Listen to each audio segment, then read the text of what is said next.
8 number, জান্নাতুল ফেরদাউস কিসের তৈরি? ভালো করে বুঝবেন।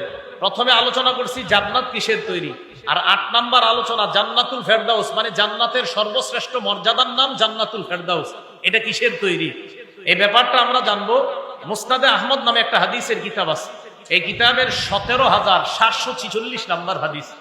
এই হাদিসের মধ্যে আসছে ক্বালা রাসূলুল্লাহ সাল্লাল্লাহু আলাইহি ওয়াসাল্লাম, আল্লাহ নবী বলেন জান্নাতুল ফিরদাউসি আরবাআ।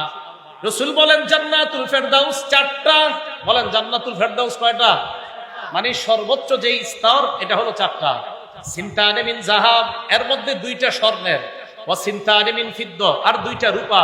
বলেন তো জান্নাতুল ফেরদাউস জান্নাতের সর্বোচ্চ স্তর মোট কয়টা? 2টা কিসের তৈরি? স্বর্ণের, আর 2টা রূপার। রাসূল বলেন শুধু তাই নয়, ওয়া আনিয়াতুহুমা ওয়া হিলিয়াতুহুমা ওয়া মা ফীহিমা মিন যাহাব, স্বর্ণের তৈরি বাগানের যে চুরি আছে, বালা আছে, আর পান পাত্র যা আছে সব স্বর্ণের তৈরি। আর রূপার তৈরি বাগানের মধ্যে পান পাত্র, জগ, গ্লাস আর চুরি বালা সব রূপার তৈরি। তাহলে জান্নাতুল ফেরদাউসও স্বর্ণ রূপার তৈরি আমরা পেয়ে গেলাম। 9 নাম্বার, খুব ভালো করে বুঝবেন। 9 নাম্বারটা হলো সর্বোচ্চ স্তরে যারা থাকবে আর সর্বনিম্ন জায়গায় জান্নাতে যারা থাকবে, এই দুই দলকে দেখবে কিনা, এই জায়গাটা আমরা মন দিয়ে শুনি। তিরমিজি শরীফ 3658 নাম্বার হাদিস, 3658 নাম্বার হাদিস। এই হাদিসের মধ্যে রাসূল আকরাম সাল্লাল্লাহু আলাইহি সাল্লাম বলেন, ক্বালা রাসূলুল্লাহ সাল্লাল্লাহু আলাইহি ওয়াসাল্লাম, ইন্না আহলাদ দারাজাতিল উলা লা ইয়ারাহুম মান তাহতাহুম। নবীজি বলেন জান্নাতের সর্বোচ্চ স্তরে যারা থাকবে, সর্বনিম্ন জায়গায় যারা থাকবে, তারা তাদেরকে সুন্দরভাবে দেখতে পাবে। সর্বনিম্ন ওয়ালারা সর্বোচ্চ ওয়ালাদেরকে সঠিকভাবে দেখতে পারবে। এখন মন দিয়ে শুনেন নবী কি কয়, কামা তারাউনান নাজমাত তালিআ ফি উফুকিস সামা, আকাশের দিগন্তে উদিত নক্ষত্র যেমন তোমরা স্পষ্ট দেখতে পাও, আকাশের দিগন্তে কোন নতুন উদিত নক্ষত্র যেমন তোমরা স্পষ্ট দেখতে পাও, জান্নাতের সর্বনিম্ন স্তরের যারা সর্বোচ্চ স্তরের তাদেরকে ওই নক্ষত্রের মতো স্পষ্ট দেখতে পাবে। নবীজি বলেন ইন্না আবা বকর ওয়া উমর মিনহুম, সর্বোচ্চ স্তরে যারা থাকবে আমার সাহাবা আবু বকর ওমর তাদের অন্তর্ভুক্ত।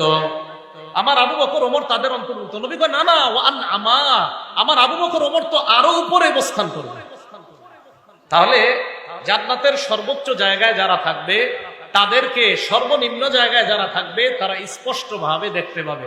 আল্লাহ আমাকে, আপনাকে, আমাদের সকলকে ওই সর্বোচ্চ স্তর জান্নাতের ফেরদাউসের মধ্যে যেন আমরা সাক্ষাৎ করতে পারি, আল্লাহ তৌফিক দান করুন। 10 নাম্বার কথা, জান্নাতের মাঝে একটার মাঝে আরেকটার দূরত্ব কতটুকু জান্নাতের? ক্বালা রাসূলুল্লাহ সাল্লাল্লাহু আলাইহি ওয়াসাল্লাম, আদনামা বাইনা মিসরাইনি মিন মাসারি'িল জান্নাহ, এক পাশ থেকে আরেক পাশের দূরত্ব কেমন, অথবা এক কপাট থেকে আরেক কপাটের দূরত্ব কেমন? নবীজি বলেন জান্নাতের এক কপাট থেকে আরেক কপাটের দূরত্ব হলো মাসিরাতু 40 সানা, 40 বছরের দূরত্ব। কয় বছর? 40 বছর। এই হাদিসটা মুসলিম শরীফের হাদিস, 2967 নাম্বার হাদিস। মুসলিম শরীফের আমাদের মাদ্রাসার পাঠ্যপুস্তক অনুযায়ী 2967, মোট হাদিস সংখ্যা হবে 3033টা। আর মোবাইলে যারা মুসলিম শরীফটা দেখেন, ফলো করেন, ওই জায়গায় হাদিস সংখ্যা হবে 7453টা। সেটা না, আমাদের মাদ্রাসার পাঠ্যপুস্তক অনুযায়ী 3033টা হবে মোট হাদিস সংখ্যা। এই হাদিস অনুযায়ী 2967 নাম্বার হাদিসে আসে জান্নাতের এক কপাট থেকে আরেক কপাটের দূরত্ব হবে মাসিরাতু 40 সানা, 40 বছরের দূরত্ব হবে।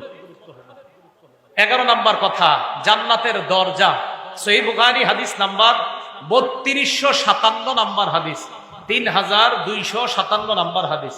ক্বালা রাসূলুল্লাহ সাল্লাল্লাহু আলাইহি ওয়াসাল্লাম, আল্লাহ নবী বলেন ফিল জান্নাতি সামানিয়াতু আবওয়াব, জান্নাতের মধ্যে দরজা হবে 8টা। বলেন কয়টা দরজা? 8টা দরজা। ফিহা বাবুন, এই 8টা দরজার মধ্যে একটা দরজা আছে ইউসাম্মার রায়্যান, এই দরজাটার নাম হলো রায়্যান। লা ইয়াদখুলুহু ইল্লাস সাইমুন, এই রায়্যান দরজা দিয়ে রোজাদাররা জান্নাতে প্রবেশ করবে। জান্নাতের 8টা দরজা, একটা দরজার নাম রায়্যান, এই রায়্যান দরজা দিয়ে যারা রোজাদার তারা প্রবেশ করবে।